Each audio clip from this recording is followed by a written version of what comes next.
Okay, welcome. We are live, family.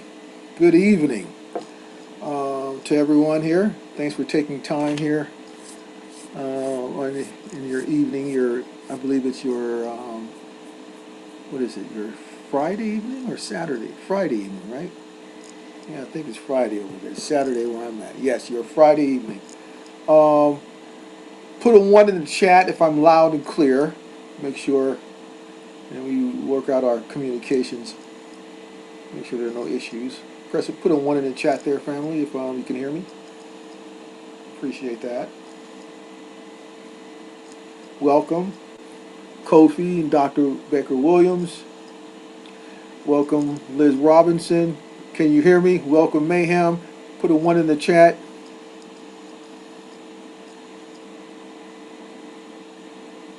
Mary Lane, thanks a lot. Glad I'm loud and clear. And so I'm not low. The level is perfect.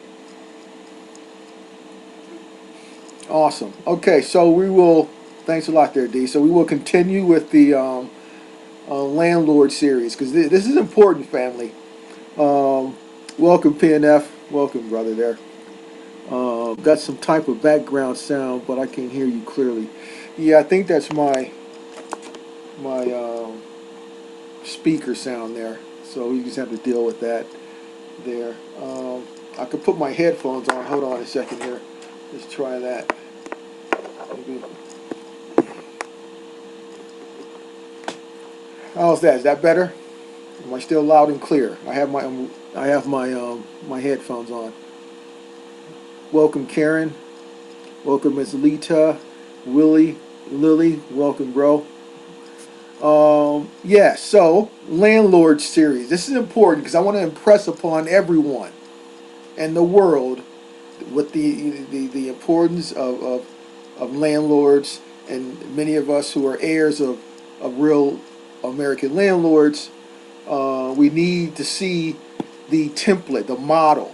We have to reinforce and keep it repetitive, and see these images and know who these individuals were, and because needs to be the new model, and the goal of where us as heirs must get back to.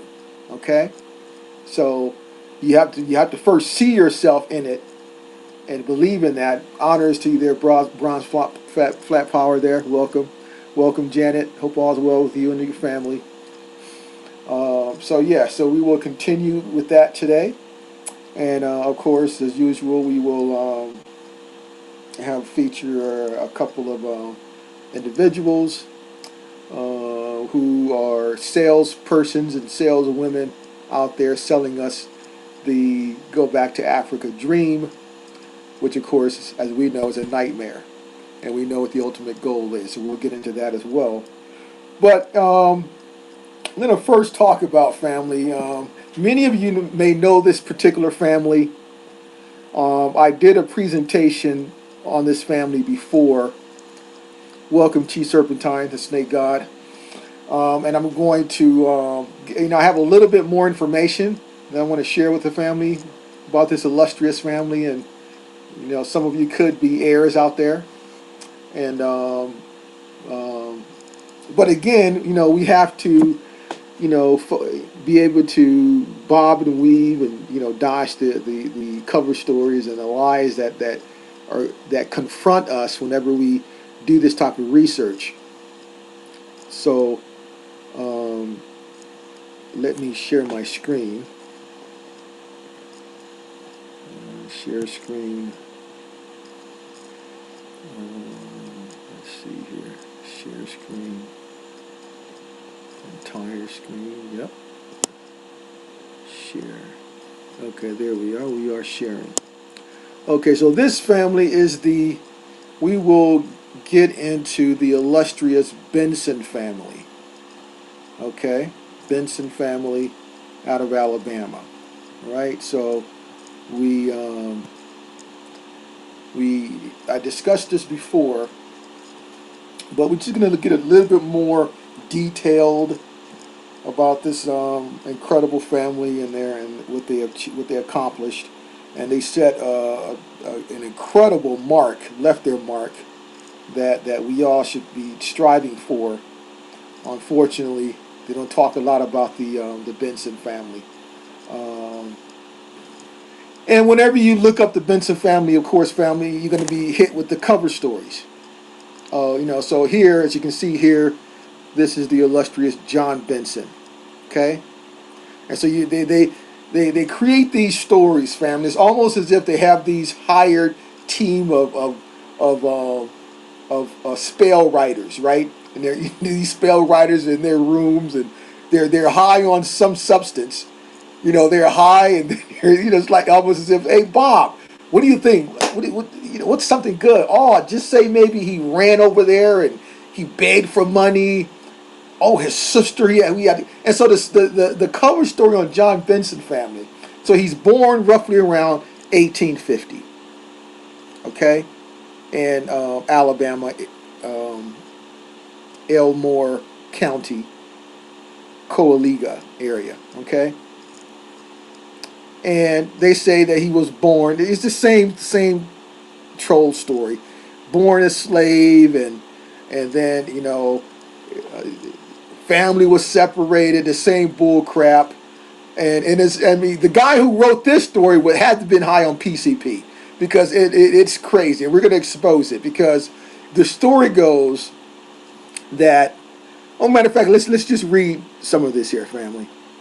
Let's just read some of this. John Benson was born in the 1850s as a slave on the shores of Coahuila Creek. Now, of course, family, this town, this land is currently covered by Lake Martin. So when you go to, it's a pretty famous restaurant, the Coahuila restaurant, there on Lake Martin, beautiful view. So this lake sits on top of the old Benson County, Alabama. The town was named after them, family. It was called Benson County. Okay? But Benson County is currently under Lake Martin. So let's read some of this nonsense here. John was a southern-born man reared in Alabama on the lush green bottomland near Coahuila Creek.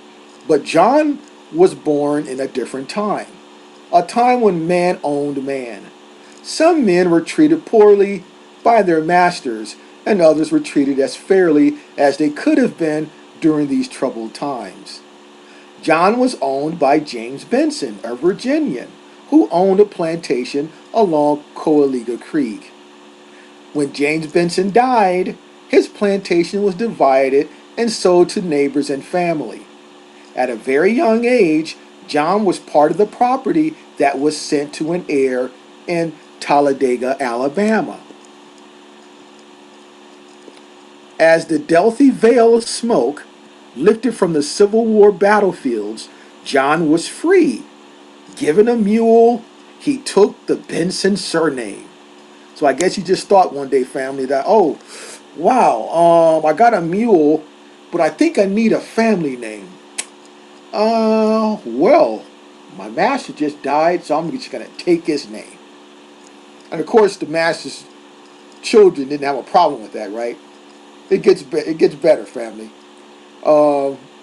John headed for Florida, where he spent an entire summer looking for his sister, who had been sold. It was a dangerous journey for everyone, much less a black teenager. He begged his way around Florida and found his sister. Now let's stop right there, family. Let's imagine that. Let's play along with this warlock, right? So we have a teenager somehow walking from Alabama going into Florida, going through the Everglades, dealing with crocodiles, all kinds of other animals and wild beasts.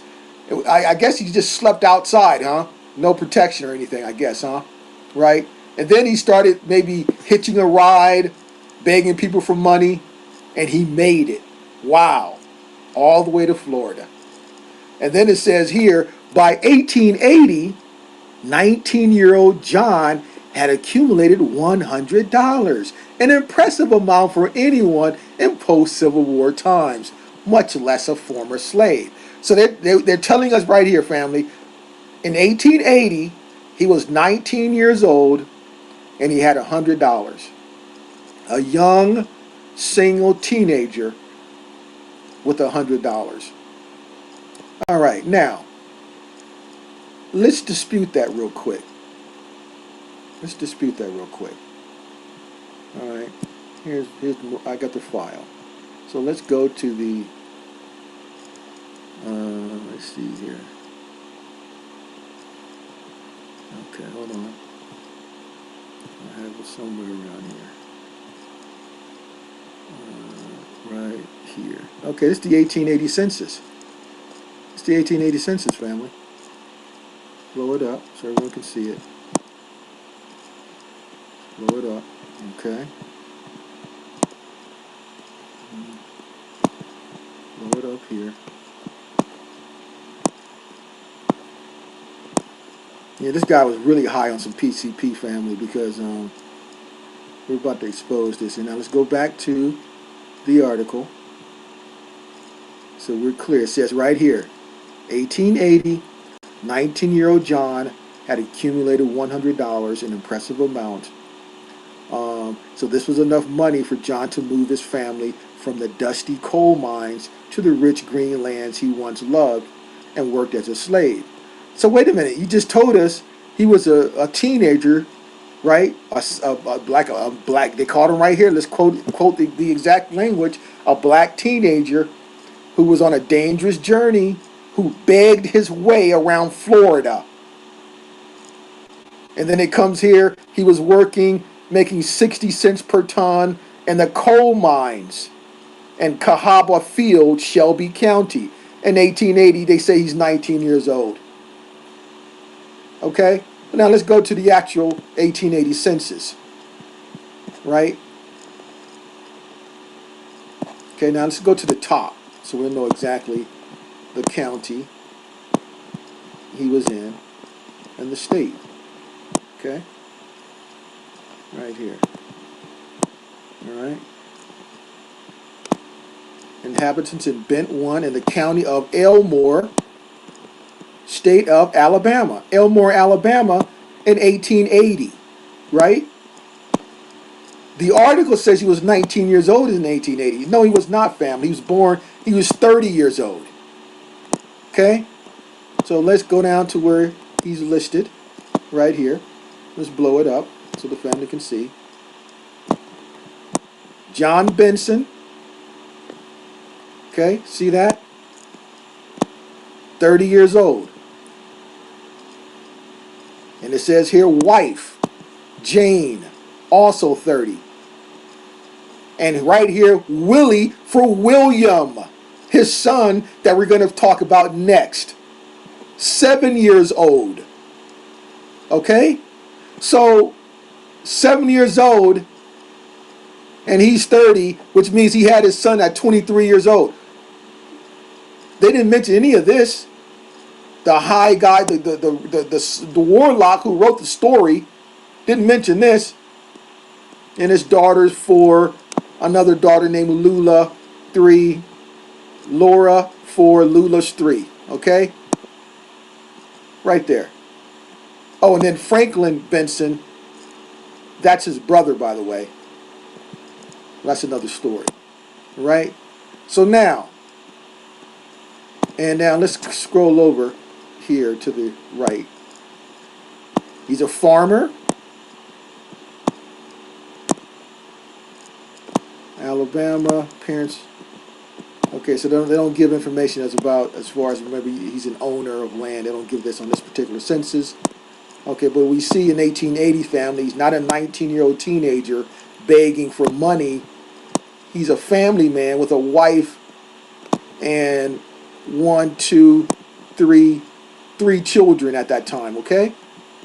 All right? Now, what did the article also say? The article also wants us to believe this here, that John was owned by James Benson, a Virginian who owned a plantation along Cuyahoga Creek. But now let's go. It gets better. It gets better, fam. Look at this here. So by 1890, he had managed to acquire on credit 160 acres of the former James Benson plantation. So now they want you to believe that the former slave of a plantation managed to walk to Florida, beg his way to get there, and he came back to buy his former plantation's, former master's plantation in the land. That's what they want you to believe. Okay, so he was born in 1850. Let's look at the 1860 census when he would have been 10 years old. Here it is right here. Let's pull it up. It's the 1860 census. Okay. Right here. Okay, let me make it smaller so we can go up to the top. Okay. Beat 15. County of Tallapoosa, Alabama. Okay. 1860. Now let's go down here to where James Benson is. Right here. Okay, let's blow it up so the family can see here. And of course, as always, when the presentation's finished, reach out to me, email, you get all these documents for your records. Okay? So you see here, you see there closely, right there, James Benson. Okay? Right? He's 85 years old in 1860. And a farmer. Look at the landholding wealth. $2,000 in value of real property, $20,000 in personal property. And yes, as the articles say, he was from Virginia. Yes, he's from Virginia. So at least they got that correct and truthful. Okay? But let's see who's in his household in 1860.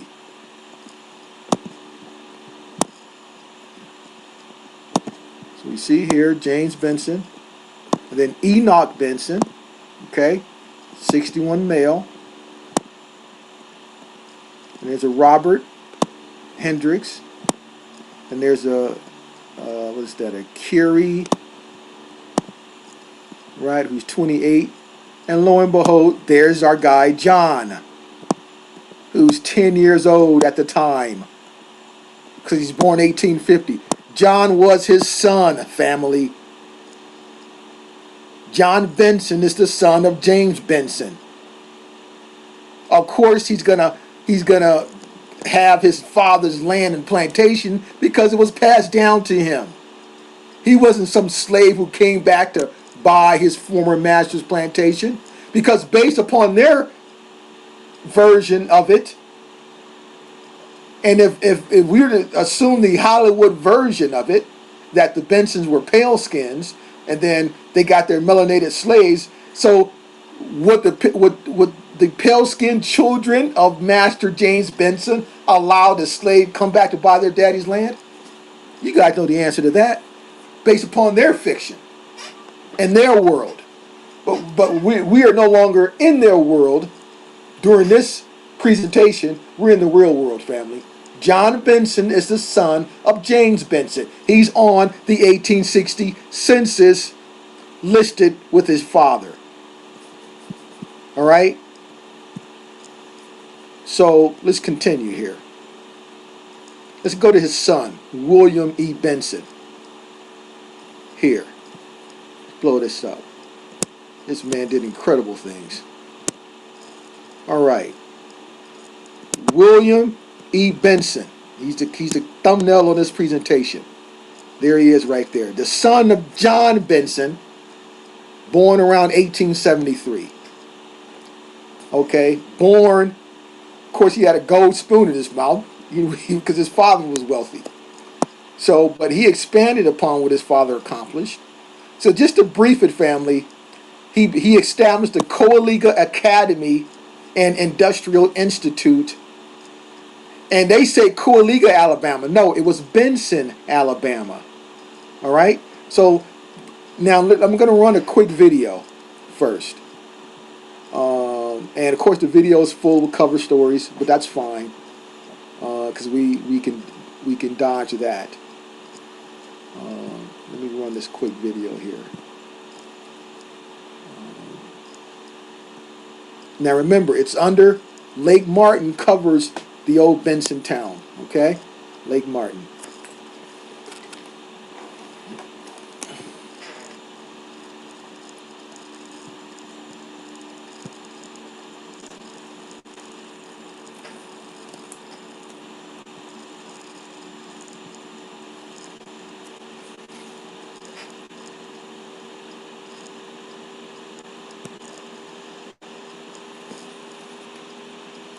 Hold on a second.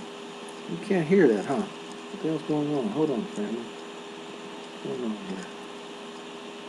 What is the sound here? That's strange. Hold on a second. Exit full screen. There's no sound, huh?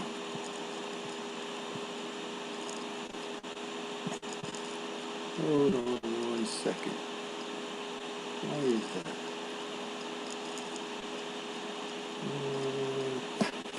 Hold on. Can anyone hear me? 1 second. Make sure I'm audible. Testing 1 2 3 testing. Am I loud and clear, family? Put a 1 in the chat if you can hear me.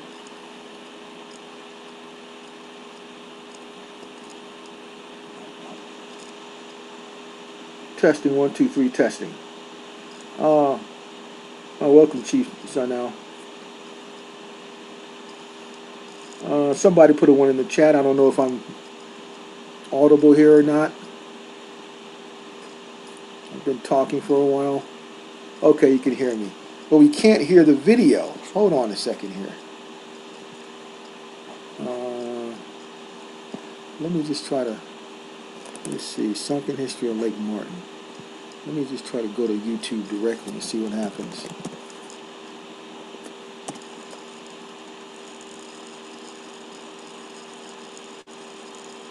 Let's try this here. Sunken History. Sunken History of Lake Martin. All right. Okay, here we go here. Let's see if this works. Still can't hear that. That's strange.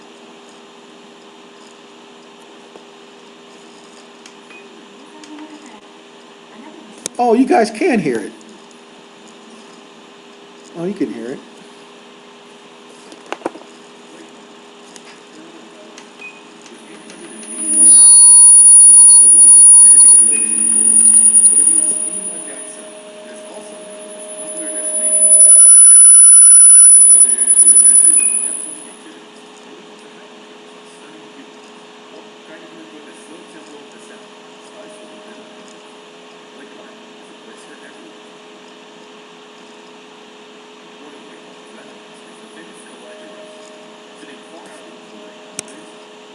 Now let's stop it. Hold on a second.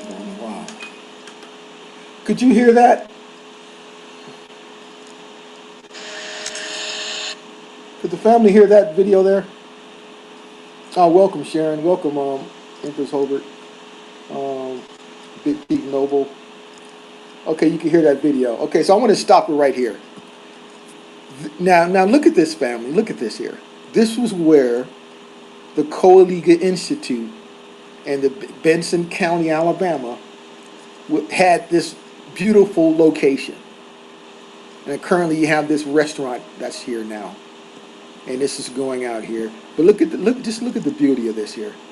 Now, when we get back to the son William Benson, he accumulated over 10,000 acres of land he had. Oh, Janine said you can't hear the video. Okay, hold on. Let's try it again there.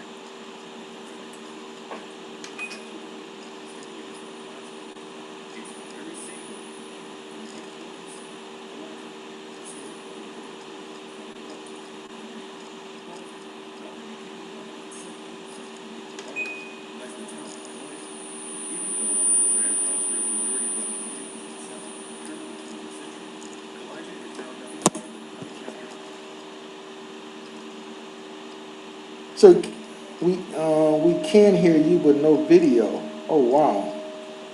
Okay, hold on. Let's see.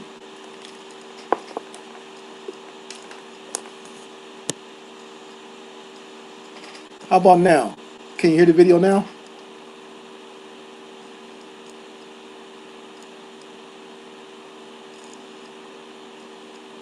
Let me know if you can hear that.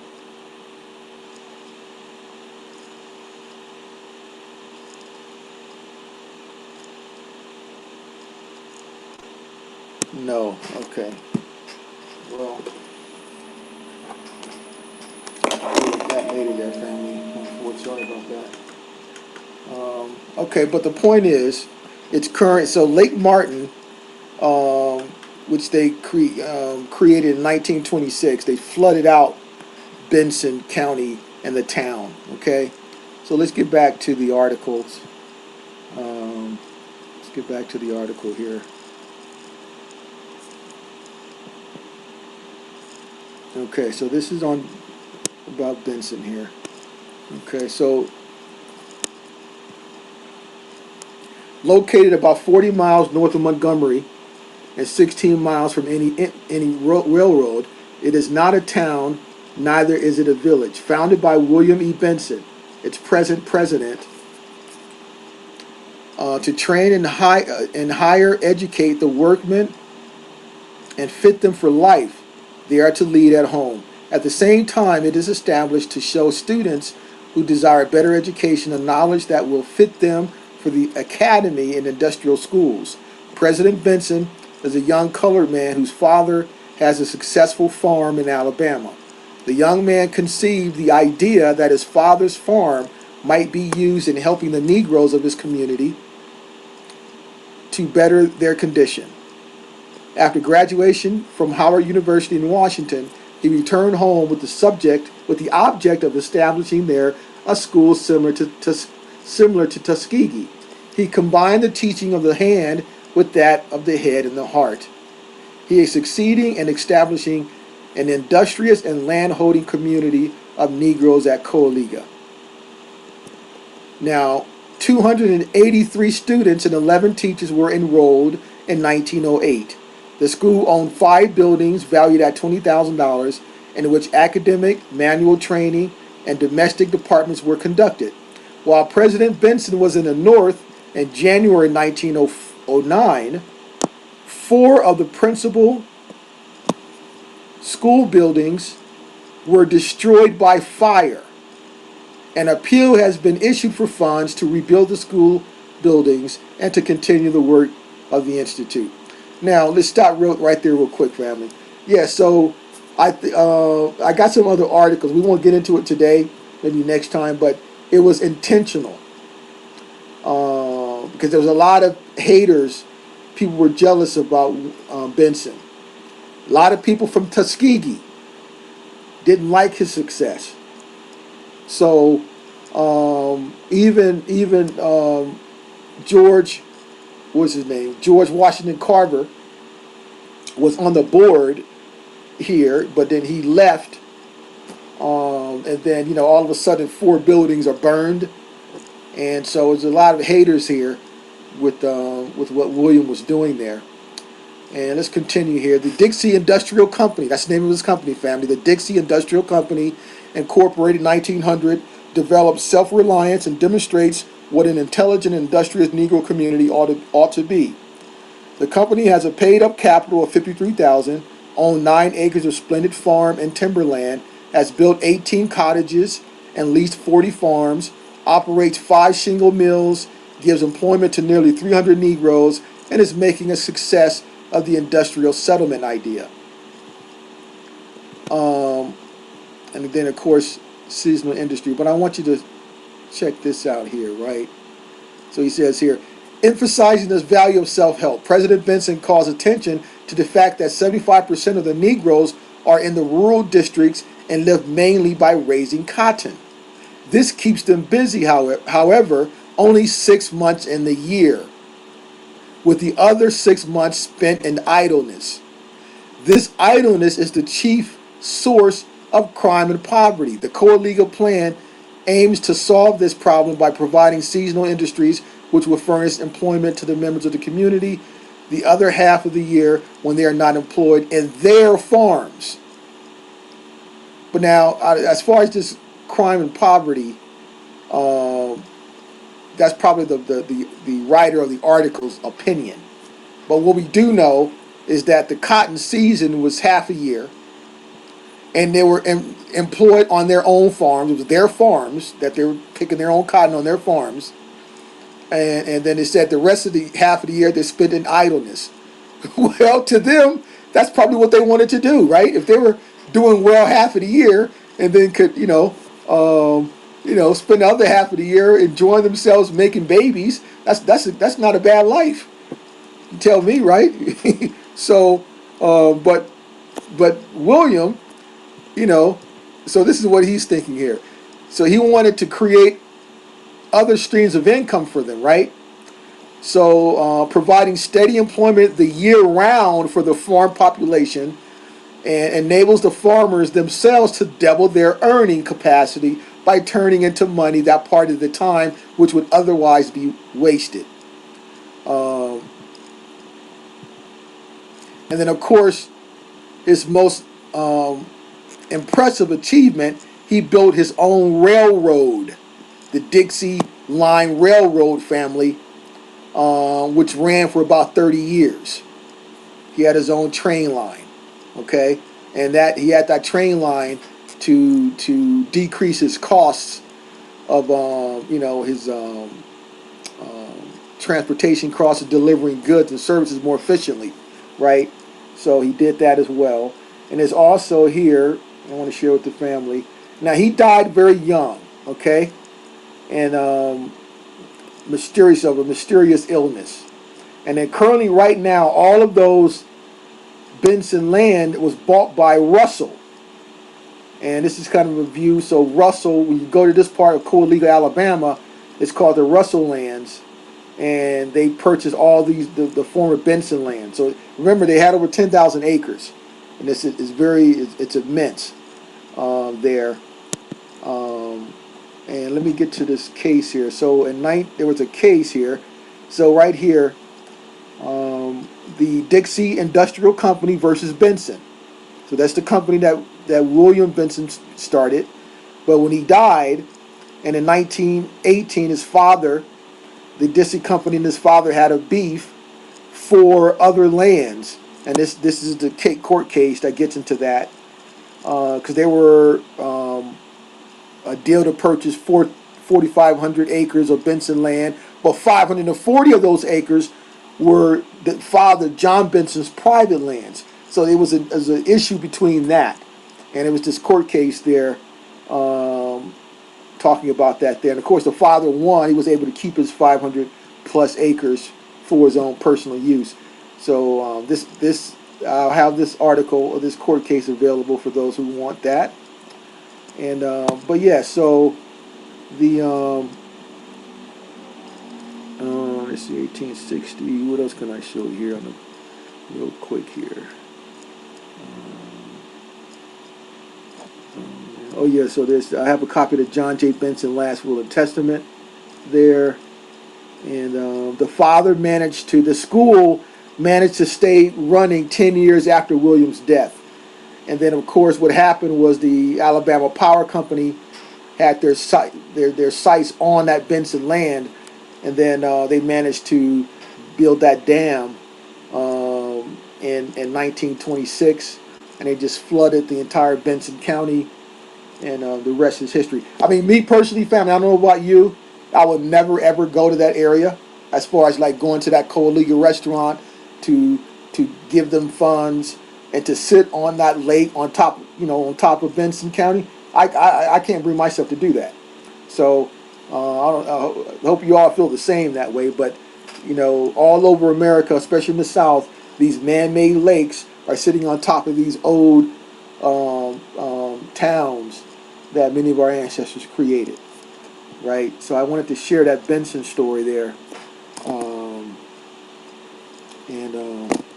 Yeah, so anything you want about the Benson story, reach out to me there, and then I'll give you that there. Okay.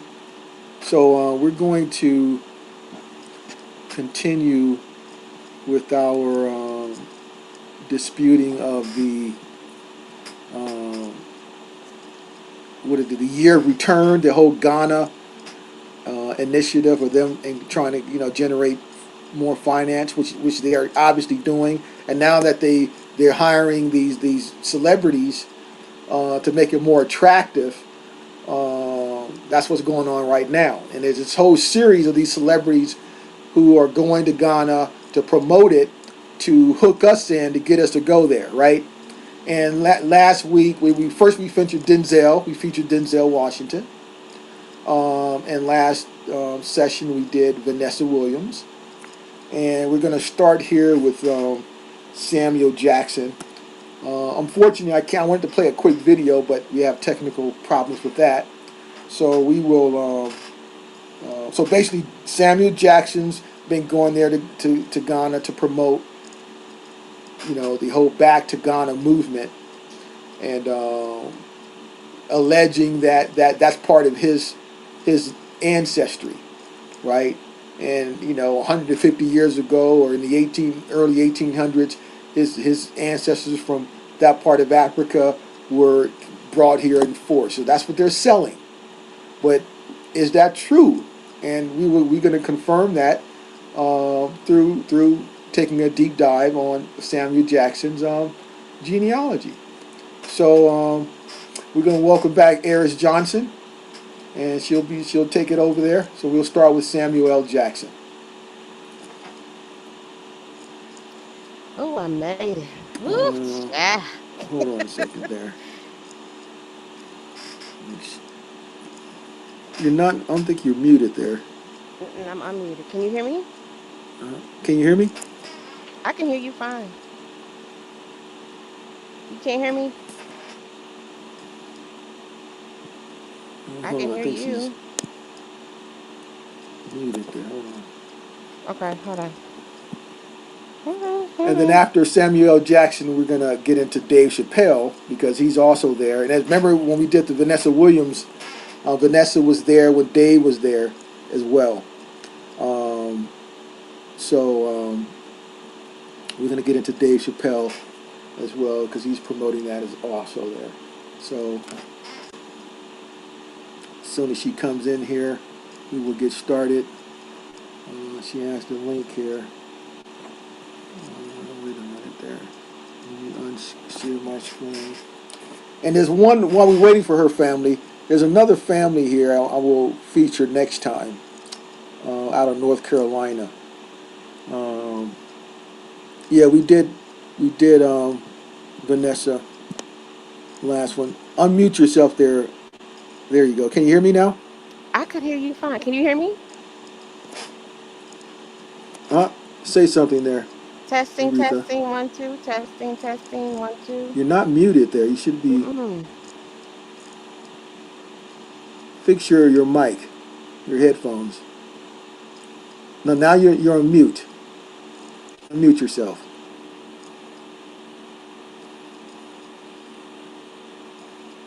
You're still muted there.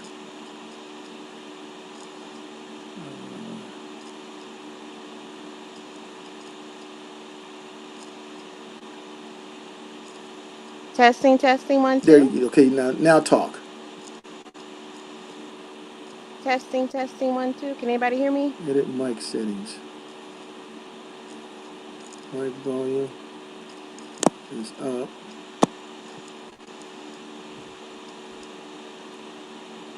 Check your You just use the speaker. Take your headset off there. Try using the speaker. Okay, you can hear me, but you can't hear Aretha, right?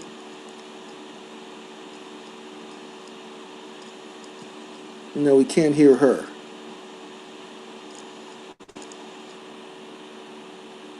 Oh, Testing, they're saying they testing, one, can hear. two. Testing, Oh, I testing, can't one, hear her. two. You Can you can hear hear. me? Put a one in the chat if you can hear Aretha. You can't hear me?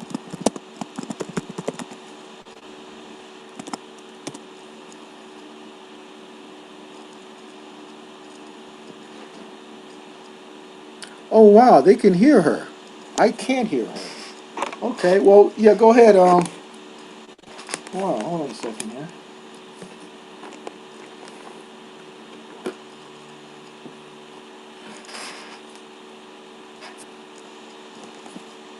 Testing, testing, 1, 2. Okay, yeah, Aretha, go ahead and give your presentation. For some reason, I This can't is hear you though. terrible. Huh? Oh, wow. Testing, testing, 1, 2. Yeah, I still can't hear you, but they can hear you. That's fine. Go ahead and continue, and go ahead and share your screen, and make sure you share the entire screen. Testing, testing, testing, 1, 2. Testing, testing, 1, 2. Testing, Maybe I need to testing, go out and one, come back two. in.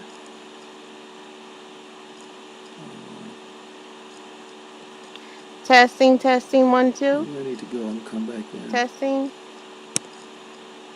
testing, testing, 1, 2.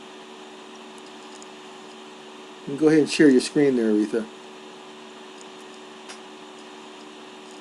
Oh no, she went out. Okay. Yeah, so I wanted to share my screen here while we're waiting on her. So this particular family out of North Carolina, um, the many of you could be heirs of.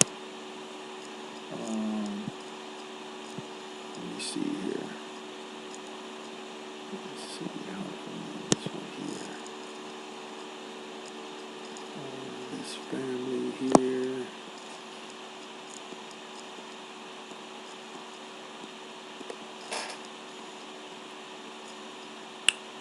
Let's see here.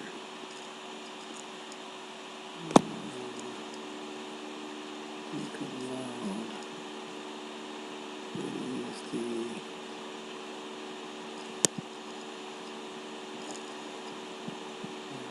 let's see.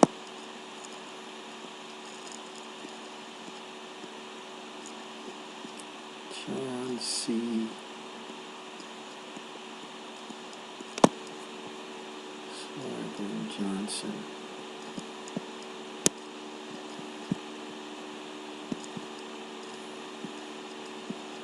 Okay, we lost her there, family. Wow, she is gone. Um,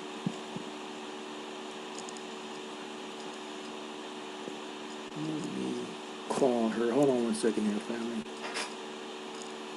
Sorry about the technical problems here.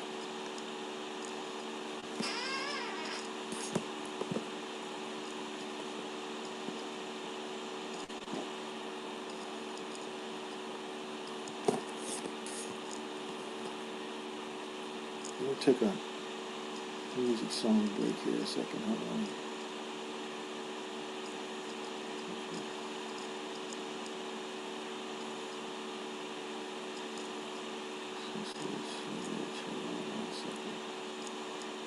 Play this here. Play this here. Oh, I'm waiting for her.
in you and the things you do. You won't go wrong. Oh no, this is our family jewel. We are family. Sing it to me. I got all my sisters and babies. We are family. I can hear you, guys. Tell everybody to sing. We are family.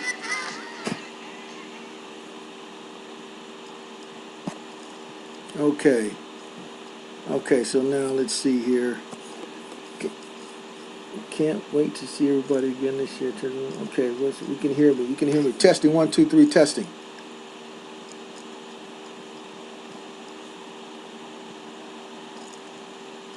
Okay. Let me share my screen here.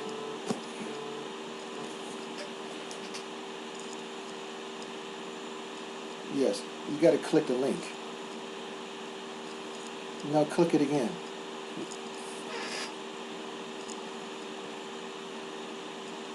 Yeah. Yeah, you're not in. Yeah, click the link.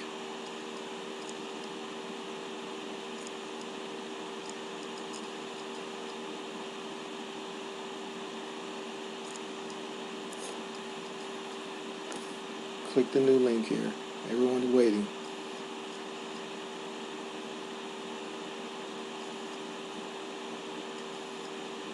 Okay.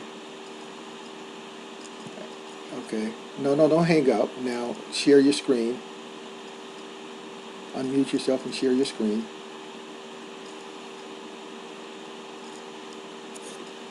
Testing, testing.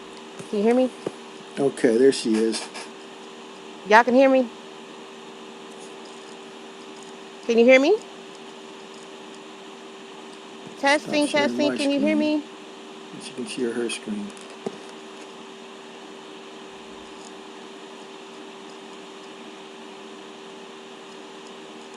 Can you all hear me? Please tell me y'all can hear me. Amani. Amani. Amani. Can y'all hear me?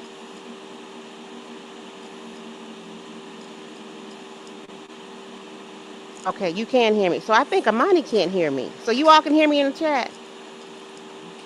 Amani is your butt. It ain't me. Oh, turkey. Amani is you. Okay, thank you, chat. You got the best chat on the planet. How about that? So they said I'm good, Amani is you. So I'm just gonna keep going. Hopefully you'll figure out that we can't hear you. Or you can't hear us. I'm sorry, you can't hear me. So I'm gonna keep going. All right. Thank you, thank you, thank you, thank you, chat. I appreciate you all. You know how hard it is for me to get this thing going. All right. Okay, so he did the introduction in regards to Mr. Samuel Jackson. Uh, got it. I got it, Amani. I got it. Um, Mr. Samuel Jackson. So he is correct. Looks like Samuel thinking he is from well, I'm sorry. I'm not going to even tell him what he is. According to what his DNA results told him, he's from Ghana. So, okay. So, we're going to go with that narrative and just see what we can find with Mr. Jackson. So, I like to start with the parents first because sometimes when you try to search just the child, and especially when they're famous, they may not Oh, yeah, come I'm up. not talking there, Christopher. Can you hear me now?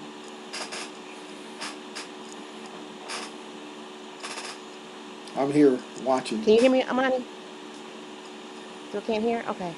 All right. So, anyway, hopefully you all can still hear me. I'm going Cool. to try to go back and forth with the chat just to make sure that you all can hear me. I need to clean this up. Okay. All right. So this is Mr. Roy Henry Jackson. Um, he was born in 1929, Kansas City. Look at this. It's so interesting that Mr. Jackson, Samuel Jackson, is from allegedly from Africa when he has a whole county named after him. It's very, very interesting. Very interesting. But we'll keep going on. And his so Mr. Roy Henry Jackson, his father was Roy Victor Jackson. If you see right here, we have Mr. Samuel Jackson. I'm so scared to click on it. I'll click on it, but hopefully the application will cooperate and allow me to go backwards. So this is Mr. the Mr. infamous the infamous Samuel Jackson. Samuel Jackson. Okay, I got an Okay, echo. I got an echo. Can you hear me, Can you Amani? hear me, Amani? Yeah, I can hear you now. Okay, it's an echo Okay, it's an though. echo though. Okay, hold on. Okay, Is that better? Okay. testing, testing, Testing, one, testing. two. 1, 2. Is that better? I'm still hearing the I'm echo. still hearing the echo. Um, is it bad or is it It's not bad. too? I It's just not keep bad. I going. just keep going. Okay, I don't think the family can hear it. They can't hear the echo. Okay, okay, I'm gonna Okay, keep okay, going. I'm I'm gonna just keep gonna going. I'm ignore it just on gonna my ignore end. it on my end. Yeah, that way I That way can critique I can my critique my voice my voice. since I'm hearing the Since I'm echo. hearing the echo. All right, so All this is right, so this is Mr. Mr. Roy. Roy. Sorry, this is Sorry, Samuel this is Samuel Jackson. Jackson. His father. His father. So I checked So I checked the to make sure it checked was to make him. It sure it wouldn't was give me him. It much wouldn't give me much information, but this is information, but this is definitely him. definitely him. His His mother's name mother's was name was Elizabeth Elizabeth Montgomery, Montgomery, and then his and father's then his name was father's Roy name was Roy Jackson. Jackson. So we're going to see So how we're far gonna we see can go how back far on we this can go back on Jackson this line Jackson first, and line then we're going to first, and then we're pivot gonna back up pivot to the back up to the Montgomery. Montgomery. All right, so then All this right, is so then Mr. this Roy is Mr. Roy Jackson, Jackson, Sr., Senior, born in born in 1892, Kansas City, Missouri. Also, he was a tailor. It looks like he was educated. Let me see if they have a hat on him. So he did go to school at least for a little while that we're showing. Let's see. And then his father was Mr. Albert Jackson and Miss Rosetta Davis. I don't think I went on her line, but I could. But because of time, I may pivot back and go back on her line. I can't remember if I checked this one or not. Great names right away. We see Davis, we see Norwood. Brandy's families are Norwoods. Then there's for all of my Christians or previous Christians like myself, Dorothy Norwood, great name. So probably related to the Norwoods as well. But keep going back on the Albert Jackson line.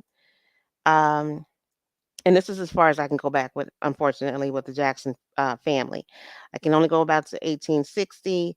Looks like, and then I go to his wife and her family. So Rosetta, I guess he was married to two Rosettas. I'm sorry, two Davis.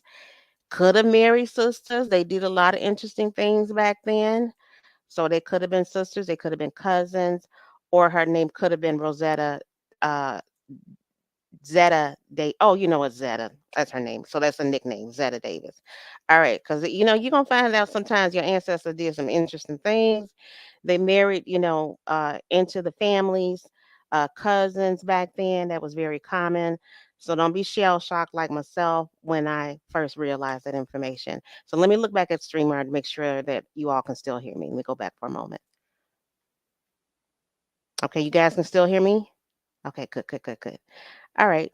How am I doing? Am I doing okay? Am I sounding okay? Is it? Please let me know also in the chat. I don't know what's going on with my modem, why it lags like that. Sometimes when I listen to the playback, I sound awful because it's pixelated and I hate that. All right, so let me go back to Mr. Jackson. So I'm going to go back to his mother's line, Miss Elizabeth Harriet Montgomery.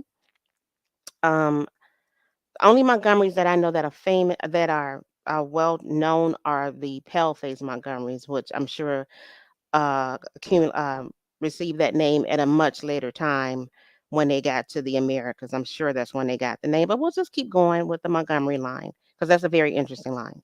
So his mother, Elizabeth Harriet Montgomery, she was born out of Chattanooga, Tennessee. Okay, Empress, this is your hometown right here.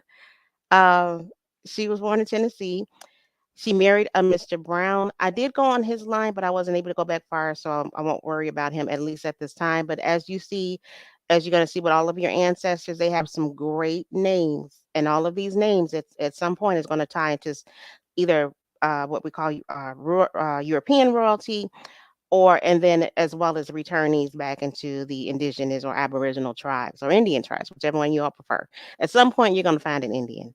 All right, so then we're going to keep going to Edgar Montgomery.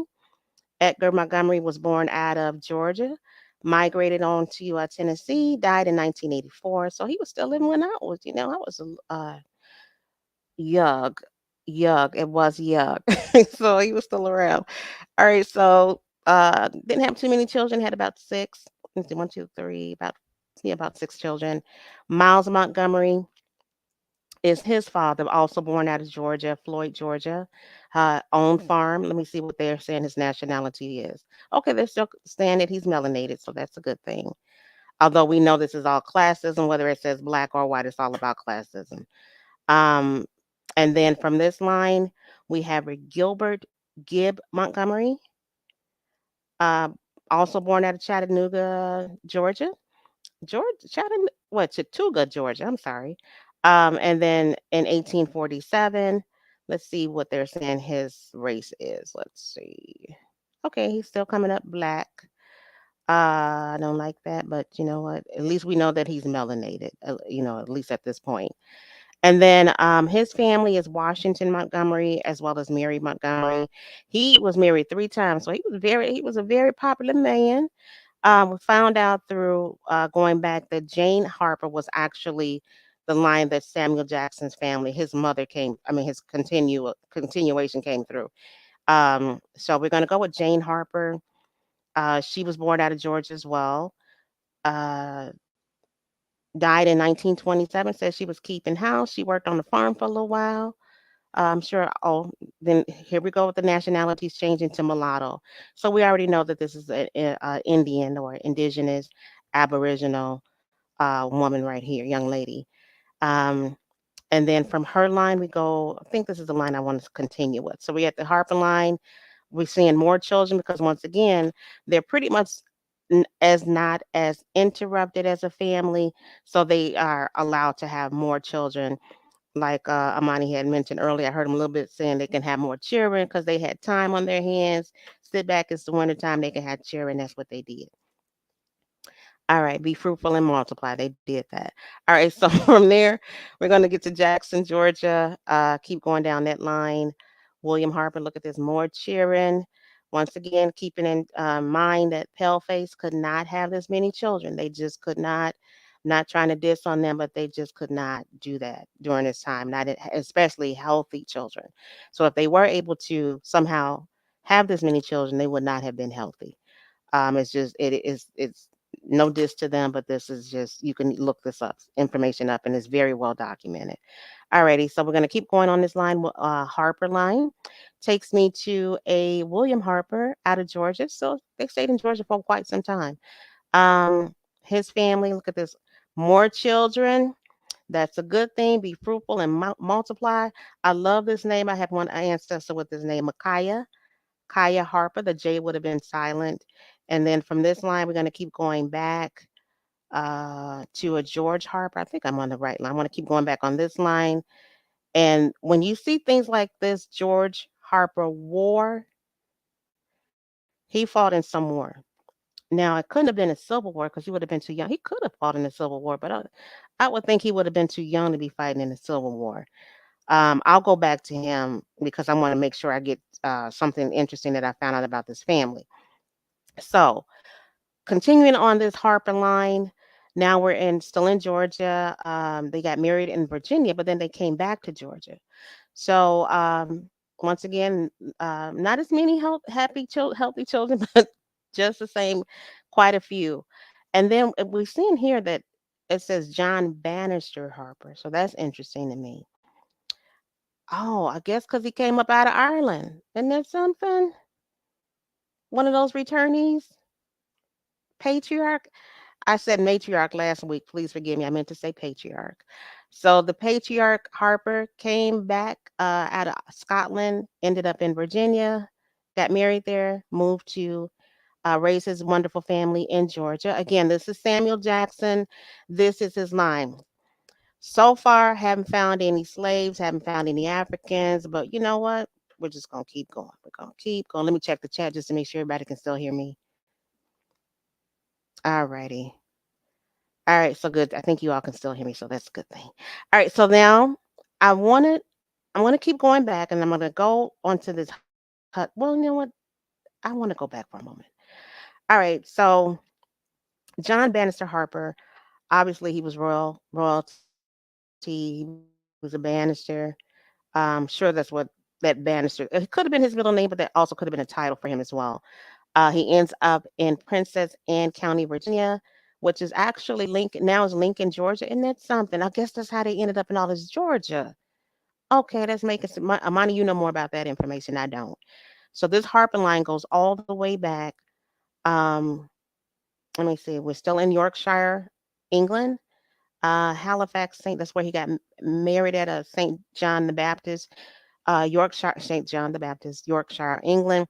I would suggest to Mr. Jackson that perhaps he can make his way over to the chapel where his family was married at, maybe, and then pivot back on to Africa as he's going through his journey of discovering his family roots. All right, so there's a John Harper here out of England. That's his great grandfather, had plenty of children. And look at this, a baronet. So one of his, I didn't even go back this far. So this is the first time I'm seeing this. Baronet Henry Harper. Look at this. Uh, oh Lord, Mr. Jackson. Okay, so Henry Baronet Harper out of Derbyshire. Usually, when you see Derbyshire, that's a castle involved. We know it's a castle because look at this. Knight John Harper. He was also a barrister. Nice, healthy children. He was married to Isabel Pierpoint. Not familiar with that name, but needless to say, we're looking at royalty. So I'm going to go back. We can keep going back to 1500. What I like to do when I have time and when I'm working with people, I'll just search an individual just to see who they are. But I know time is of the essence here, so I won't go back too far unless you all want me to. But in the meantime, I did see an interesting name that I want to look up. A couple of them. Here's a Susan West. The West family were very noble, just in general. A lot of them were returnees, and they became major landowners as well as parts of several tribes. The one that I'm most familiar with is okay, so it didn't let me go back to that particular family, but is an individual that was part of the Paw Monkey tribe. They call it the Paw Monkey tribe. His name was John West. No, Toby West. His name was Toby. Toby West was his nickname. So I'm sure that's where they got that name Toby from the Roots movie. That was actually an American chief Indian. His father was John West, and he was married to one of the Powhatan daughters. I forgot which one, but the West family is very wealthy, very noble family, both here and wherever Europe was at that time. Very, very noble family. But I want to go back to this Hudson family for a moment. I think this is where I want to start at. So Lucy Hudson was the matriarch or the wife of Mr. John, aka Bannister Harper. She comes from a very well-to-do family. Anybody familiar with Hudson? There was a Chief Hudson. I forget which tribe he was in, but he was one of those returnees. Somehow, they found his way into an American indigenous tribe. Somehow became a chief as well. It's just so ironic that all of these people are coming back home and they ended up being chiefs. That's just weird to me. All right. So Richard Hudson, also of nobility. His father was Mr. Henry Britt. They call him Britt Hudson, and Lydia Schofield Smith. This is a very good name to have, the Smith family. As a matter of fact, I think she's one of my ancestors on the Smith side. I'm almost positive she is, but I'll go back to her in a moment. But going back to Mr. Hudson, very interesting individual. Look at this, Henry Hudson, Accomack County. He didn't just slip through the cracks. He had to be a part. He was part of the Accomack. That's where I remember him from. He's part of the Accomack Indians. So your Hudsons, here go your Hudson family, the part of the returnees. But what I want, look at this, Henry Jones Adventure, all of these wonderful children. Absalom. I thought that was just a biblical name. Oh wait a minute. How did they get up in here? How did this Cherokee Indian get, well, I'm sure it wasn't Cherokee. I'm sure it was what is it? I forgot the name of the tribe. I forgot the original name. Please forgive me. I'll look in the chat because I know you all gonna correct me. But it wouldn't have been Cherokee, and I'm sure it wasn't Cherokee at that time. But isn't that interesting how that seems to happen all the time? Now both of these people are coming from England, but somehow they end up being Indians. Let me look at Miss Smith line for just a moment. Okay. So they'll have just one individual, but all of these would have been indigenous Aboriginal Indians returnees. This Smith line does go back to England. Now, once again, if the mother is going back to England and the father is going back to England, how is there a Indian in this nation? That doesn't make sense, or does it?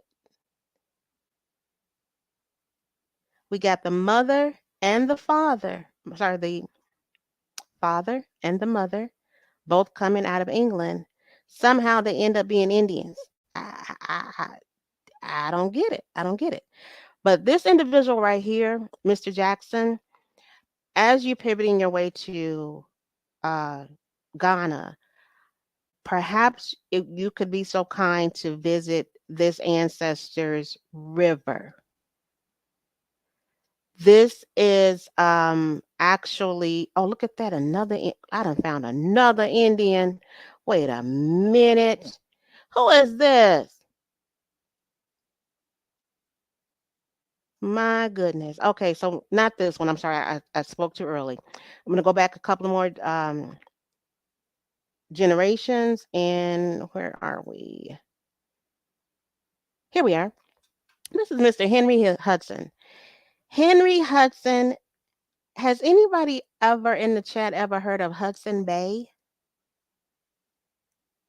Amani, are you familiar with Hudson Bay?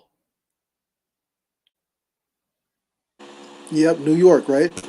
Yeah. Look at Ghana returnee Samuel Jackson's great grandfather is who Hudson Bay River was named after. Now, just to make sure that this was the same timeline, I I had to pull them up. I hate Wikipedia. I do. But it's the fastest one to pull up when you're looking up just for dates. So this individual, I'll pull it up real quick. Um, the bay is named after Henry Hudson. Oh, he wouldn't have been a pale face. Get out of here with this nonsense. But yeah, this is Henry Hudson right here. Huh. And what happened was he was on his voyage to come back. Look at this. So it says English explorers and colonists named Hudson Bay after Sir Henry Hudson, who explored the bay beginning August 2nd, 1610, on his ship Discovery. There's your slave ship that happened to be housed by royals on his fourth voyage to North America. Hudson worked his way around Greenland's west coast and into the bay, mapping much of its eastern coast. Discovery became trapped in the ice over the winter, and the crew survived on shore at the southern tip of James Bay. When the ice cleared in the spring, Hudson wanted to explore the rest of the area, but the crew mutinied. I guess they said, no, sir.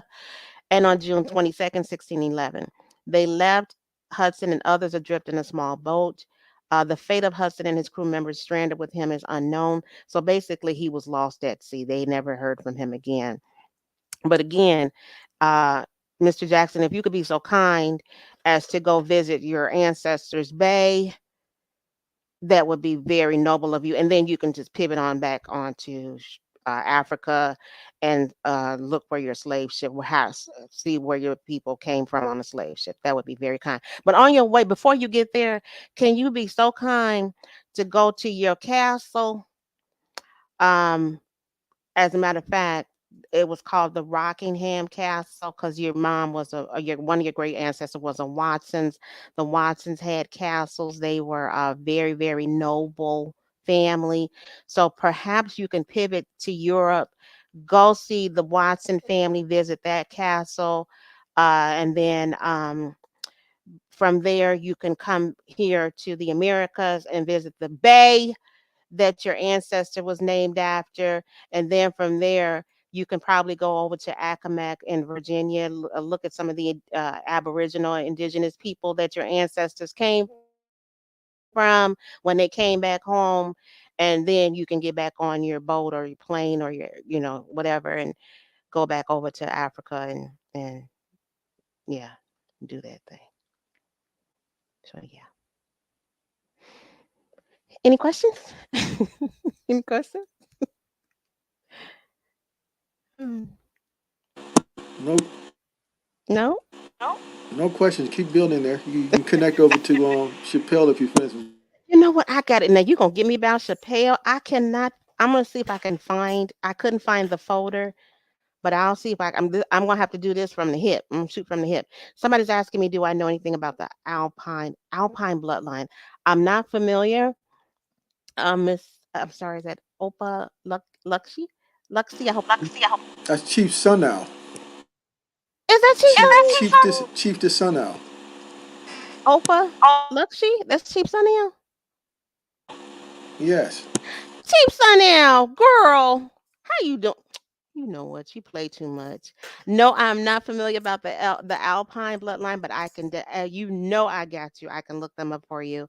Watson, Willie, Lily is saying Watson is in your line. Watson is a very noble bloodline. Very, very, very, very. As a matter of fact, I just sent somebody something on about the Watson family. Um, who else am I? Let me go up and look at some of these. I'm sure I'm missing something. Nobles of Europe, Anna Anwia. Thank you, original Skywalker. I knew I was messing it up. All right. And he also mentioned the Smiths and the Stewarts. You're related to an Absalom Jones. Jones family is very noble. Um, chiefess. And then also I can, as a matter of fact, isn't it somebody Absalom Jones? Well, you can go to Holly Berry there. Halle Berry. Okay, so then I'm gonna let you take over for a moment because I have to get her information, but it's right in my folder. So while you go ahead and we'll go to commercial break, and then I'll look for her folder so I can pull up because I like to start with the father or their name first. So give me a moment if you all be so kind, and the money you can just talk in for a few moments, okay? Okay. Thank Hold you. on. I think I may be. There's an echo. Let me know if there's an echo, family. Am I clear or do you hear an echo? No echo? Mm, am I loud and clear? No echo, huh? I guess I'm good. Yes? Oh, maybe they can't. It all makes sense now. Clear. Okay, no echo. Clear. Awesome. Thanks, Marlon. All right, so I wanted to quickly show this here, family. Oh, wait. Okay, yeah, this here. Let me share my screen real quick here. Um, Getting right back to um, the Bensons. You need to see this. So here we go, sharing my screen now. Let's get over to here. So right here, family, this is the Dixie Industrial Stock Certificate. So, it was a public company. You could buy stock in the company. If you see here, um, state of Alabama, the Dixie Industrial Company, right? And then it has down here, this was one of the stock certificate of it. And and shares, and it says $10 each, and there's then the seal here. So yeah, this was a stock certificate, and that Dixie Industrial Company there. So I mean, the notion, and now family, I mean the whole notion of this slave fiction. They keep slapping that slave on these people, but the slaves had the land, they had schools, they had railroads, public companies. You could buy their stock. So if they were slaves doing that and we digressed, what are we?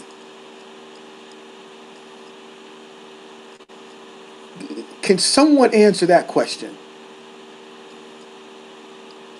If the slaves had railroads and you could buy the same's not the public companies, but they're issuing stocks, and schools.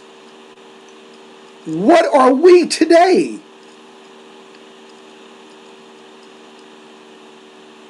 Why would we leave from that slave status?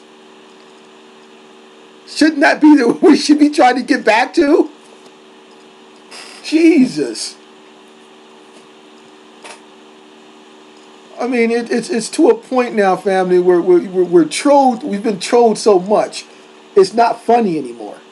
It's no longer funny, and we're at the point to where they continue with this stuff here. You know, we're gonna have to start putting hands on people, and I mean, it's at that point right now, family. At least that's where I'm at. You know, so I just tend to stay away from them and don't give them any energy whatsoever. Um, that's where I'm at, because it can be dangerous for them. You know, so and then I wanted to. I'm gonna feature this individual in the future presentation. Called her Dorothea Thomas. Um, but she was the island queen. Okay. And she was the queen of the Demerara Islands, right? Montserrat, born in Montserrat, 1760, and then she, moved over and was a landlord of many other of the lands there and those islands down there. Became very, very wealthy. Now it's interesting. Um, King William, I believe it was William the Fourth. They had a relationship. He had a relationship with her. Matter of fact, he was down physically in those islands. And I'm going to do a deeper dive on that to uncover that kind of, So William the Fourth was down on those islands, with Dorothea Thomas, and we're gonna, I'm gonna get into her story because we're gonna feature more. We've been focusing mostly on the males, to get some of the illustrious females as well, landowners, and she's one of them. We're gonna get into, but she had a relationship with King William the Fourth, who was down there in that area with her. As a matter of fact, I think it's kind of mentioned in this particular article here. Hold on a second here. Let's find that. And then she, she sent her children, her daughters, to school, go study at the university there in Glasgow. Let me see here. There's an article briefly about her. Let's see. And King William. So yeah, Dorothea Thomas. She had many names, but we're going to get into her story as well. And matter of fact, there's a guy here in Japan with me, and now I'll be out here in Japan. He says he's related to her, that this is his ancestor, right? And this is an Albion talking. Now he's a Mormon. And this is like his great grandmother, he says, and he was featured in They wrote a book about her, and then he was featured as a contributor to the book, But he has the genealogy to show that he's a descendant of her. But today he is what we would call a pale skin. But he says this is his ancestor. I found that interesting. But yeah, we will get into her. Where is that section about her and King William there?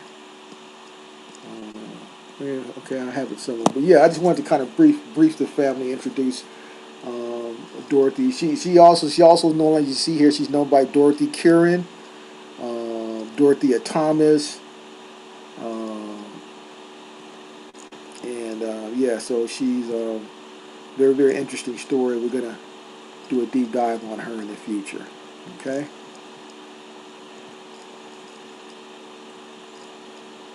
Let's see here.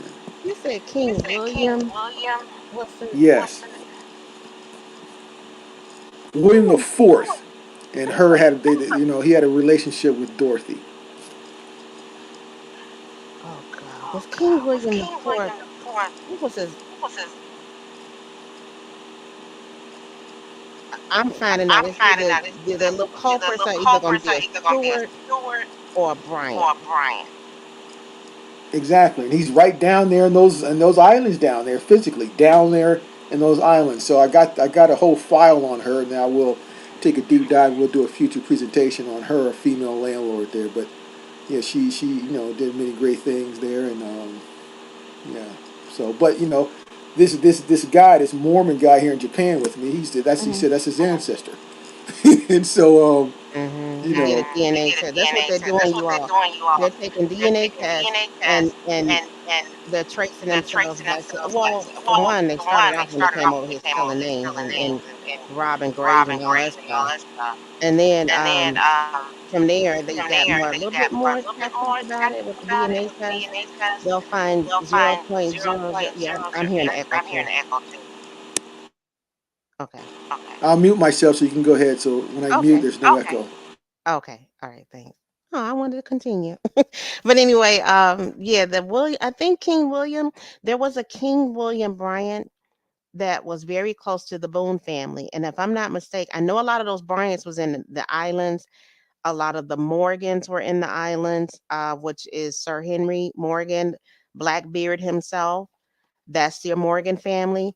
The Morgan, the Moors, the Blackamoors, the uh, who else? Setmore or Seymour. Those are all the same bloodline. There's even a crest. I'll see if I can pull it up, but there's a crest with all of their head, faces on it, and they're all melanated people. All melanated people. All melanated people got beautiful hair, beautiful features. And they come back, and but anyway, the more that King, there was a King William Bryant, and I think he had an island. I'm sorry, I think he had a land in the islands in Jamaica, and I think that's who that individual was. Because I remember my sister telling me something about there was a Brian that had a bunch of children outside. Well, he had an island, but and he had a bunch of children. But I thought she told me it was Needham Brian, but I don't know. But anyway, the Boone family and the Bryan family very closely connected, intermarried within each other, all melanated people. As a matter of fact, Daniel Boone, one of his daughters' name was Jemima Boone. Rockamores, I can look that up. Um, I'm not familiar with Rockamores, got to be honest. Miss Janet Nubian Queen, but I could definitely look it up for you. But the what was I saying? Yeah, Jemima Boone. So again, pale people can show proof that they were naming their children but Jemima in the 1700s. Then yeah, I'll believe that Daniel Boone was a non-man. But Daniel Boone was a melanated person. He was a tall, handsome young man. As a matter of fact, they dug up, they'll desecrate our ancestors' grave. They did research on his skull. It came back that he was a Negro. They didn't like that result. They did it again. It came back again that he was a Negro. And then they said, well, you know what? It's inconclusive. We don't want to bother with it anymore. He was a melanated man. Smothers. Um, do I know? I think I ran across some Smothers.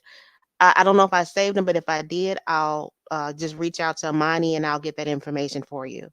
So yeah, I can definitely do that for you. Yeah, they original Skywalker. Yeah, they're notorious for digging up our ancestors' graves, especially those chiefs or somebody that was very important. Daniel Boone, his grave. You can look it up. It was desecrated. He happened to be buried with his black slaves too. That's a narrative too. That's yeah that that's interesting. He was buried with his quote unquote black slaves. Um, Black Hawk, one of my favorites. Again, he was a baker and a tailor. I found that out. Um, Bakers slash tailor. His head ended up missing. They desecrated his grave site. Um, the list goes on and on. But yeah, I think that King William was king. I think that might have been King William Bryant, but I could be wrong about that one. But there was a King William Bryant. Didn't know we had people with noble titles as kings other than the King Philip. Then other than that, I didn't know anything about that until I ran across these people in my doing my genealogy. So let me just keep going on. So let me go to Miss William, Miss Berry. And if you all, again, if you want to reach out to either myself, my email, I think, or reach out to Amani, he'll get in touch with me. Um, and I can look up some of these names, just throw them my way. If I don't have any information on it, I guarantee you I can find it. Lynch. Oh, I just noticed that name. That's a good name. Lynch is an excellent name. Um, I don't know, Lily, if that's your real last name or not, but I think I've seen something interesting about that name.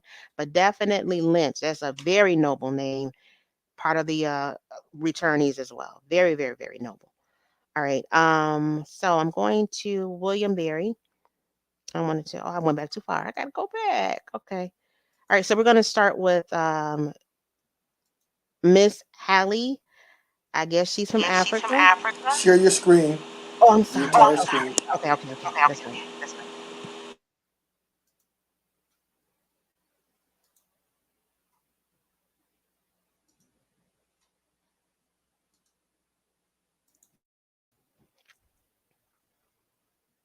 Okay, I think I'm sharing now. All right, so we're gonna go starting with here we go. Here we go. All right, Miss Berry, excuse me. So I understand she's from Africa. Yeah, yeah, that reminds me of Vanessa Williams being from Africa. But okay, we're gonna go with that one. This is her parents. This is her father, Jerome Jesse Berry. I didn't realize that they were married. Him and her mother, that they were married. I guess at one time. Her mother was a Hawkins. I didn't even realize that. And I know she was a non-melanated lady, and her last name was Hawkins. I never realized that before, but just seeing that now. Powell is a very noble name. I did go back on this line. I wasn't able to go that far, but we're going to keep going through the Berry line and see what we can find. So this is Hallie Marie Berry. I click on her name just so you know this is her. She's born in 19. Oh, they're gonna say that a lot of people are dead. I don't know what that's about.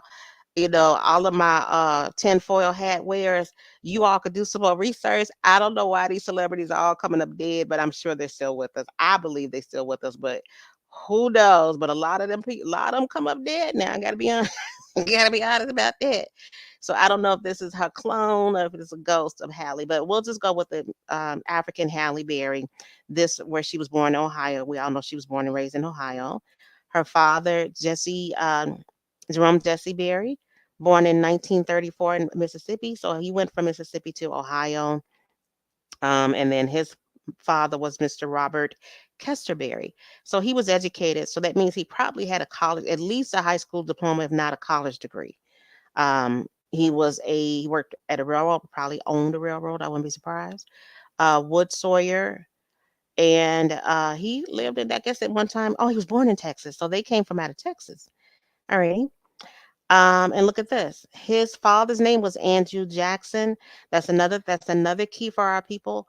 Back then they had a habit of naming people that they liked. Now, if you were a melanated person and you didn't like Andrew Jackson, why would you name your child, give him his whole government name, Andrew Jackson Berry? Doesn't really make sense, but maybe they were in denial. All right. So we're gonna keep going back on the Jackson line. I'm sorry, the Jackson line, the Berry line, and we end up with. Okay, look at that, Amani, a Pinkney Berry. That's your ancestor's name, William Pinkney. I had never heard that name until you introduced your ancestor, Pinkney. So once we get back a little bit further, we're in what 1882.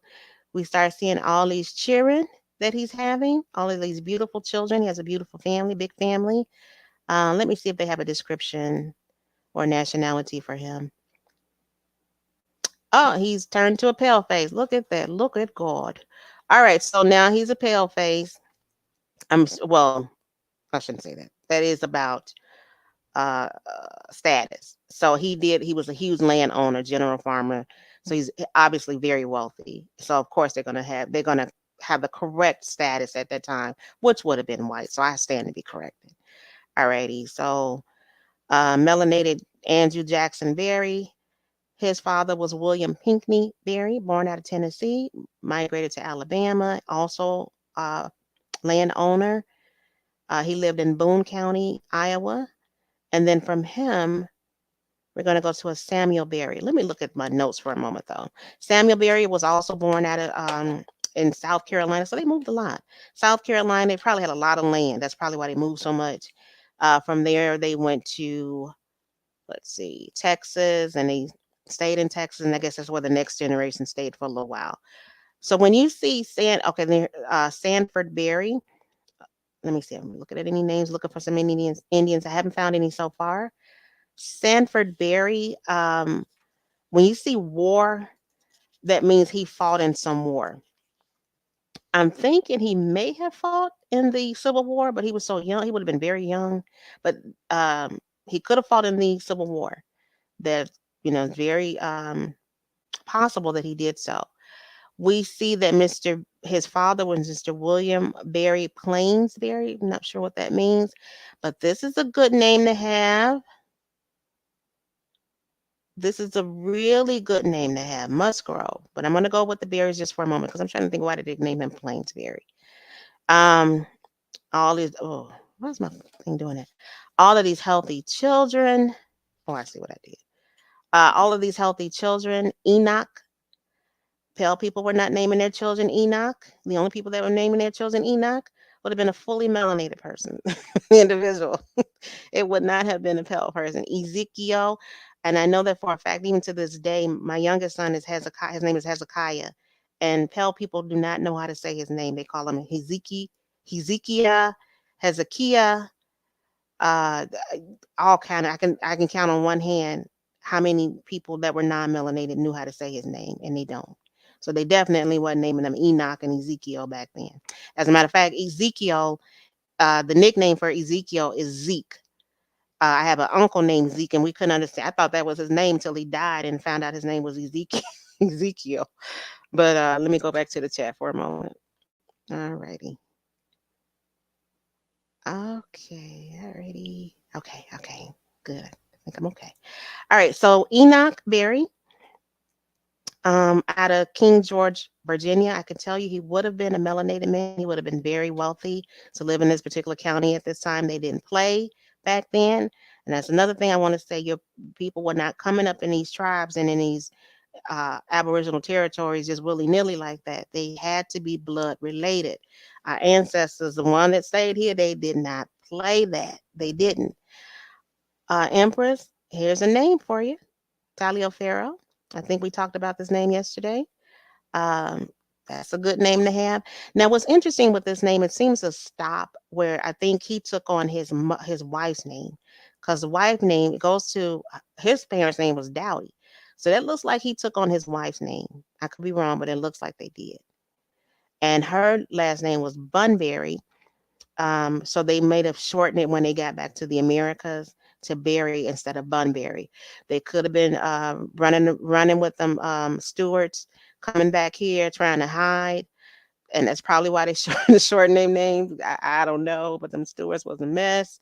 Love them dearly though, but they were so funny to me. They were funny to me. So that goes all the way back to now we're in England. Miss Berry still haven't found any Africans, but keep hope alive. I think we're gonna find some. Interesting. Norris family, good family to come from. Oh Lord, what is this? Thomas Bunbury Huxley Amper Backper. I don't know what all this stuff means. All I know is I'm sure he was very important. I'm looking for the slave. I don't think I'm gonna find him. Oh, he's a pool too. So that isn't that Elijah Muhammad's line, the Pool family? Alrighty, so there we go. So that's the Berry family. That's as far back we can go on that line. But I do want to, I think it was one line I wanted to look into for her. Um, so on your way, Miss Berry, if you have need to be an African, can you please go to England, find some of the castles that I'm sure that your ancestors housed in, and then you can kind of get back on your slave boat and continue on to Africa, because yeah. So looks like they were a Mason. I could go up that line. That's a good line to be a part of. I haven't did all her lines, but it was one line that I wanted to look at, and I thought it was. Um, Let me see. the Musgrove. So I'm not exactly sure if this one's going to tie me to this particular family, but right here we already see Mary. Is this her? Is this the one I'm looking for? I think this is. Let me oh,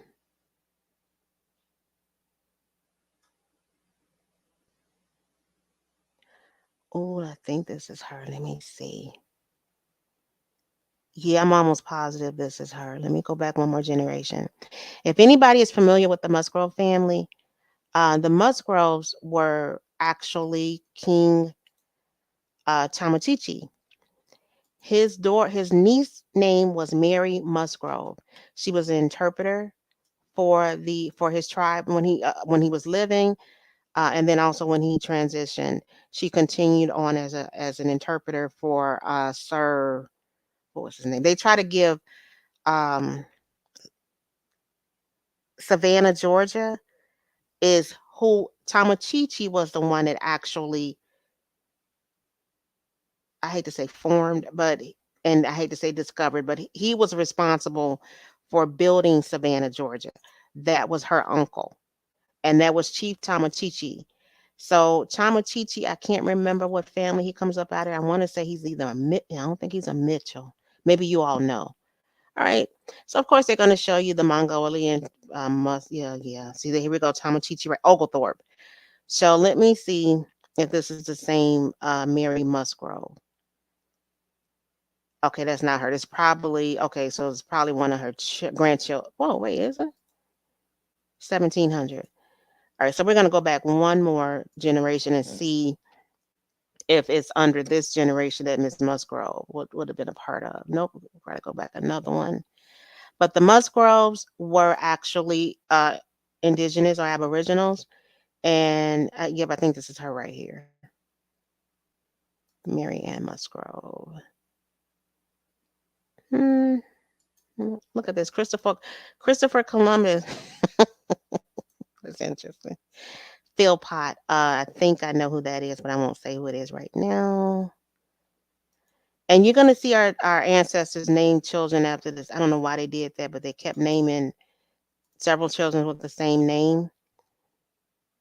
I can't seem to find. Let me go back one more and see if she's in here.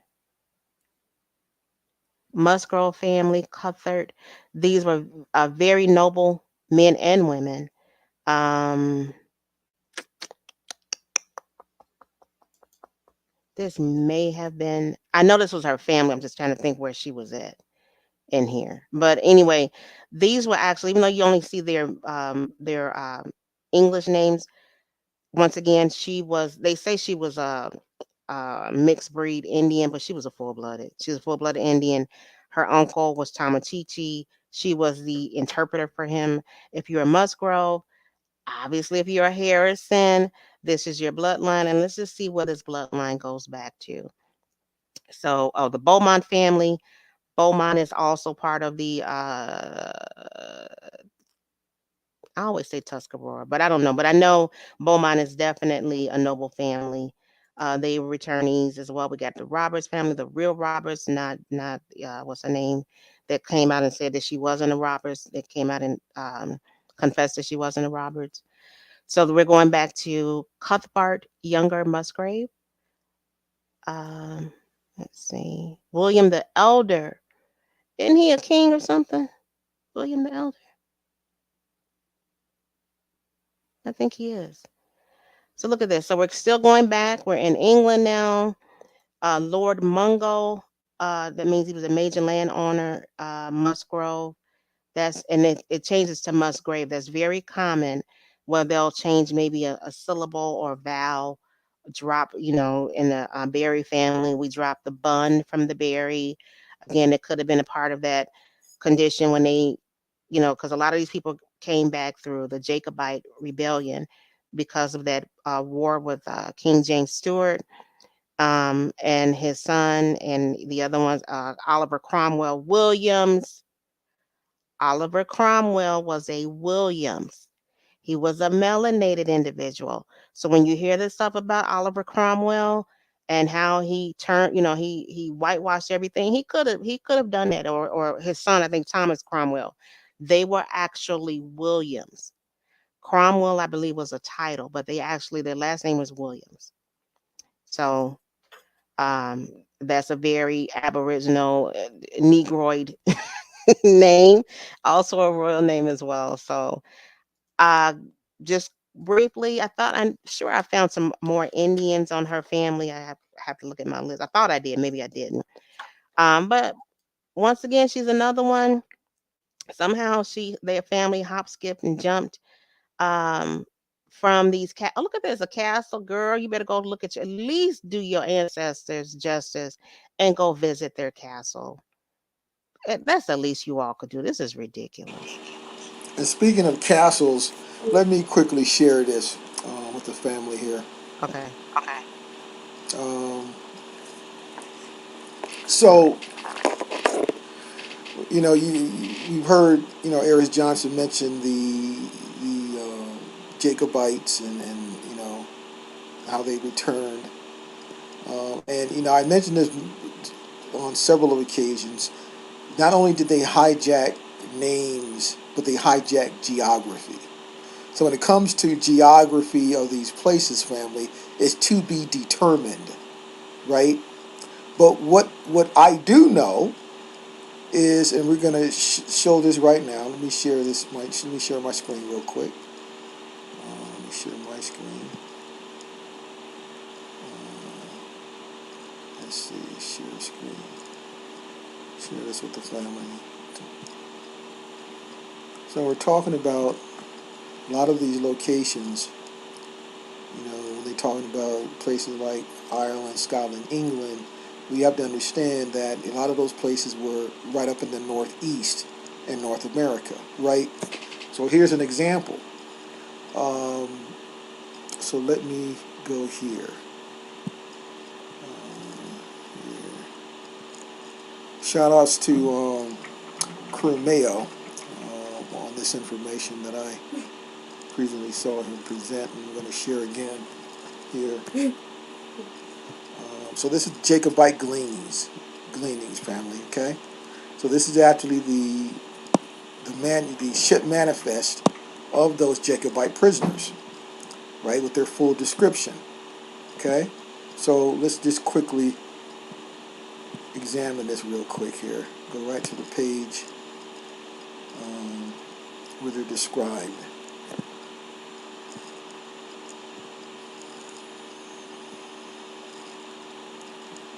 Let's see here. And then see, so now many of these names could be your family names, and this is also a valuable genealogical resource that you have to have, especially if your family name is connected to this here. Okay, and then now a lot of them a little bit different than most of us from mainland North America, right? So you know, many of these individuals were shipped down to the islands. Okay. And again, but through your own family migrations, they could have eventually ended up back in mainland North America. But you'd have to confirm that yourself. Um,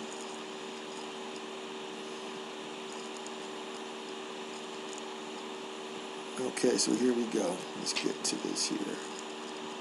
The list. Okay, so here's the list. Here's the list here. Now I'm going to connect this to the castle. Okay. Now, but let's just first, let me blow it up here a bit. Blow it up. Okay. Let's see. Right here. Okay, right there. Okay, so we have names and the physical description, right? So we have McGillis, right? McGillis. And of course, the majority of these names, family, like 98%, they're all melanated. All right. Donald McGillis was a laborer from Iverness, 5 feet.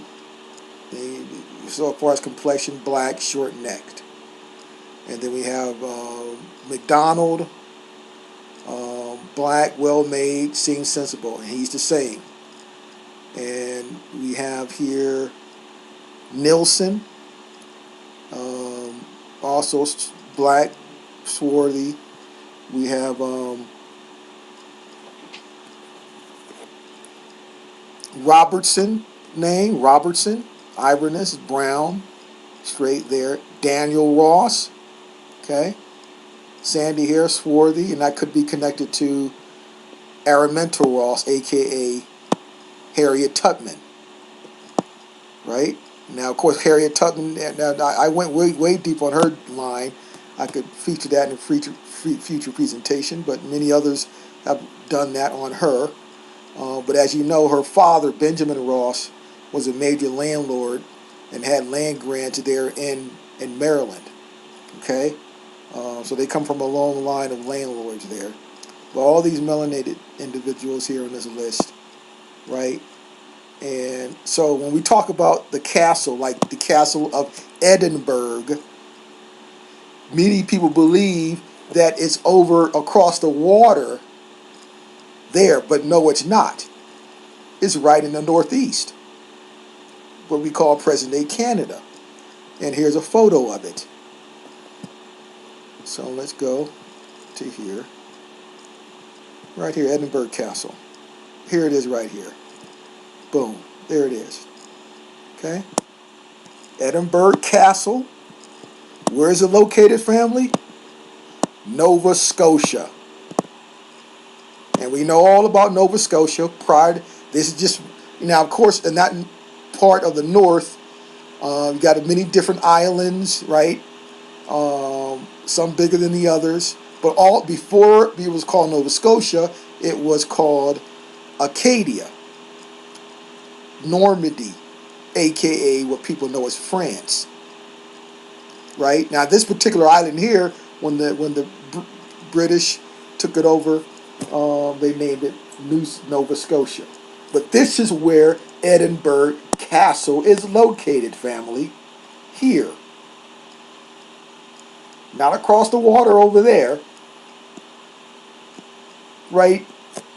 Which is part of North America, actually. Canada is North America. But this is Edinburgh Castle, right there in Nova Scotia. All right? So there are a whole lot of other castles in that area that they don't tell us about. So, and of course, we know that in 1786, they founded the colony of Sierra Leone, melanated men. So this was the heart of what everyone would call the British Empire, came from here. Okay? We'll do a future presentation on Dwayne Johnson, the Rock Johnson's paternal line. Now, actually, his name, he's actually not a Johnson. He's a Bowles. But his people are from Nova Scotia on his paternal line. And we'll get into that in the future there. But he's actually not a Johnson. I don't know if he just took that to sound more American, but he's a Bowles. And his father, grandfather, all the way down are out of Nova Scotia. Another individual who's a sports journalist. What's his name? Chris. What's that last name? He's on ESPN. It'd come to me, but his people are also out of Nova Scotia, you know.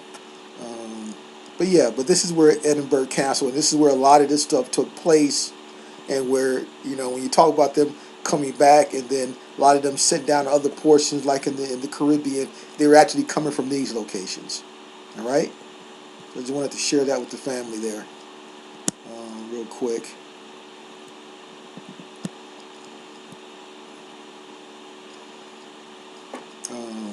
All right. Any questions there? Eric Johnson. But it was a great presentation tonight, there, family. Um, um, and thanks for taking your Friday night out to listen here. Hope this, I'm all about just presenting valuable information. That hello, Frida, welcome. I appreciate you and your Hey, family there. Hope all's Nikita. well. Huh? I was saying hi to Free. I'm starting to interrupt. Oh, the echo. I'm sorry, I didn't mean to interrupt you. I was just saying hi to her. But since you muted yourself, I'm just gonna keep going. Um, yeah, this was very, it's quick. I have so many names and so many different tribes tied to those names. So anybody need any help, always reach out to me. I always say go through Romani because he's better with, like, he just pulled that Nova Scotia. That's what I was gonna say. That, I think that's my castle. I'm claiming it. I got I know that ain't my castle, but hey, if they could claim everything, we can too. How about that? We already talked about Nova Scotia being part of the Ball family. Sir Samuel Ball, noble family, digging up his land still to this day. And they ran that family up out of there in the 1920s, I think, starting in the 1920s. They terrorized that family. It was very similar to the Bruce family. And unfortunately, they ended up in South Carolina. But um, I want to say real quick, I always going to have a nugget for you all. This particular, I'm not sharing my screen, but that's okay. I have a document that I want to send to everybody. Well, maybe I will share it just for a moment. That I want to send to everybody. Money, let me just share it just for a minute. I'm not going to be here long, I promise. Alrighty. And let's see, where is it?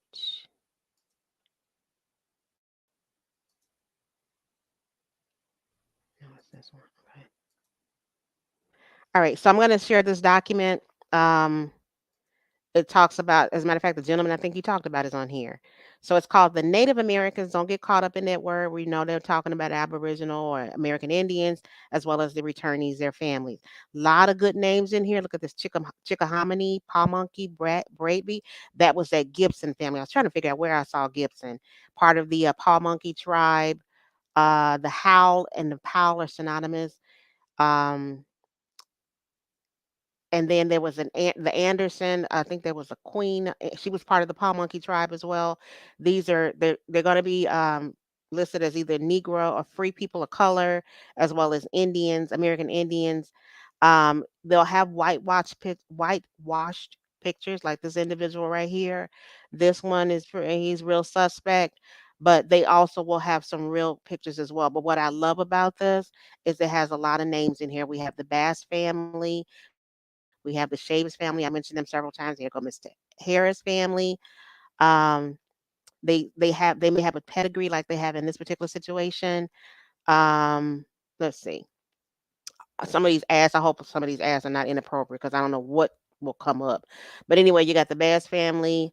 Uh, this is he was a black man who was as taxable as a free Negro. They just play these little word spells. Don't get caught up in this. These are royals. These are your family royals here, as well as royals. Now we see Nova Scotia. Oh, I meant to mention that. We see Nova Scotia, and then I've promised to do the next video. Money remind me to do my ancestor, John Mosley. John Mosley was he and his crew, if you will, were responsible for building up Sydney, Australia. Very interesting story. You all could Google it. They were called Black Royalists. He found himself in a very precarious situation, and he ended up being forced to go to his choice was either Australia or Africa. He decided to go to Australia, built up Australia. The most prominent and the most popular city in Australia is Sydney, Australia. We were never taught in school that it was a melanated man, free person of color, American Indian slash royal returnee that built up Sydney, Australia. So once again, we're going international with this. We probably won't end up in Africa because I don't think any of us have anything to do with Africa unless we got some castles over there that we need to claim. But other than that, it's going to be Australia. It's going to be America. It's going to be Canada. Well, that's part of the Americas as well, and the islands and those adjoining islands. That's where you have your nobles. You have again. Don't get caught up in this Moor thing. I personally don't have any problem with Moors. I love Amani Bay is a Moor. And look what he's doing. So we can't get caught up in that. We just got to leave that stuff alone.